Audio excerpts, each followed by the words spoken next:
There was a time when my favorite thing to do in the entire world was to play in the woods near our house in Pennsylvania. A river ran through them, so not only could I climb branches and hide beneath piles of dried leaves, but I could turn over rocks on the river bank and find baby eels that squirmed around in the small pool of water where the rocks had been. I loved the smell of the leaves and would drag my feet through them to stir up the scent. My favorite book was called Guide to Reptiles and Amphibians. My father had given it to me for my birthday, and I read every page over and over, looking at the pictures of colorful animals. Some of the snakes were the most beautiful creatures I had ever seen.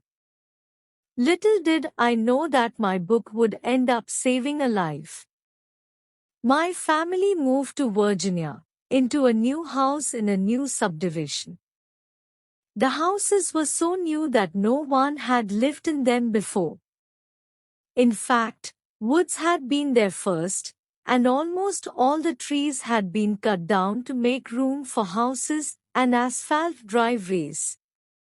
Inside our new house, everything smelled like fresh paint. Outside, no lawns had been planted, but my father tossed out grass seed using a machine that spun as he pushed, and baby seedlings grew. My brother, Patrick, and I could not walk on them. We had to play in the driveway. All the same, I liked our new house. One of the things, and at the same time one of the worst, about the living near the woods were the animals that would come into our yard. Rabbits and toads hopped across the patio almost every night, and once, we found a box turtle walking underneath the barbecue. Even though I loved to best watch the rabbits and toads, and I played with the turtle, I felt sorry for the animals. It seemed as if they were only trying to go home, and instead, what they had found was back a big new subdivision where their old burrows and tunnels used to be. Besides playing in the driveway as we waited for the new grass to grow, we spent time in a sandbox, which my father built right next to the driveway. The cats sometimes used the sandbox for a litter box, so my father had to put a plastic cover over it. When I wanted to build sand castles or dig a tunnel, I had to pull the cover off.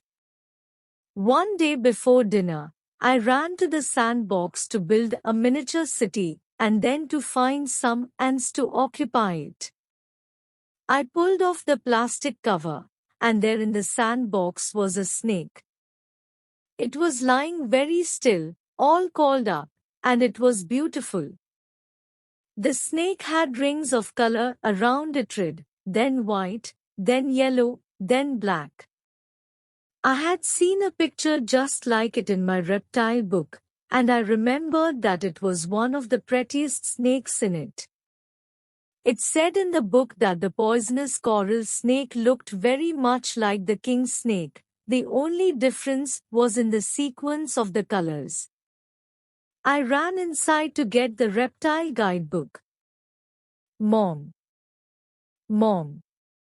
There is a snake in the sandbox. I yelled. I have to find out what kind it is. Mom came running. Don't touch it, please. It might be poisonous. Dad was at work, so my mother went to get our neighbor, Mr. Cook. Mr. Cook, my mother yelled across the fence, we have a snake in the sandbox, and it might be a poisonous king snake.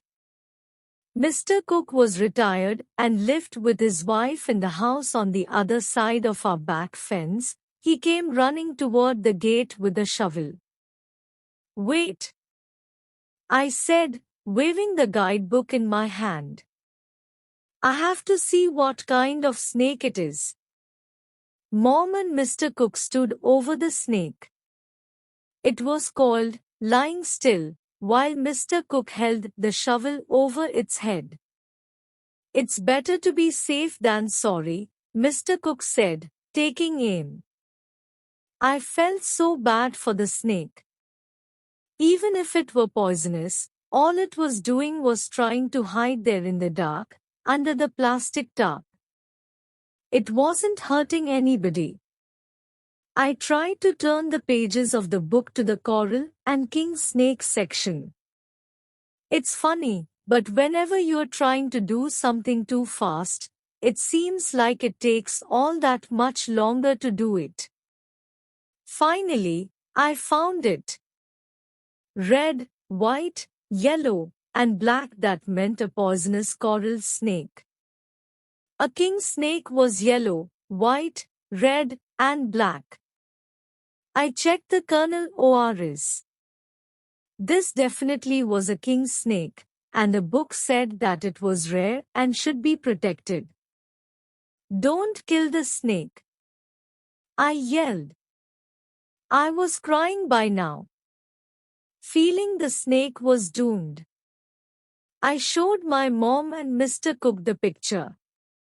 "See? It says it's a rare snake that should be protected." I ran to get a pillowcase. I had seen a show on TV that recommended pillowcases for catching snakes. I buried one side of the material beneath the sand and held it like a tunnel. Mr. Cook nudged the snake with the shovel. The snake uncoiled and glided right into the pillowcase. Picked up the pillowcase and clenched the top of it shut with my fingers. My mother called the zoo and told them one had just captured a king snake. "Wow," said the man from the zoo. They had rushed right over when my mother described the snake's colors. "You sure are right. You have captured a king snake. We will put it on display at the zoo where it will have a nice home. You should come to visit it." I felt good that the king snake had been saved. I also felt sorry for the snake because, after all, like the rabbits and the toads and the box turtle, it was only looking for its old home. I knew that feeling. Sometimes, I like to hide, too. I hope that the snake would like its cage. I hope they would give it a branch to climb on, some water and lots of sand. Maybe they would even put in dry leaves for the snake to hide under. No matter how the zookeepers fixed up the cage or whether or not it was like the outdoors where the snake was used to living, I was sure that it was better than having Mr. Cook chopped its head off with his shovel. Eventually, the new paint smell would go away, the grass would grow and the new home would become much like the old one. And maybe, if the snake was lucky, there would be someone around to build a sandbox. In a way, I thought, that snake was a lot like me. It's not enough to love animals, we must actively protect and preserve them. It's our duty and responsibility as custodians of this planet.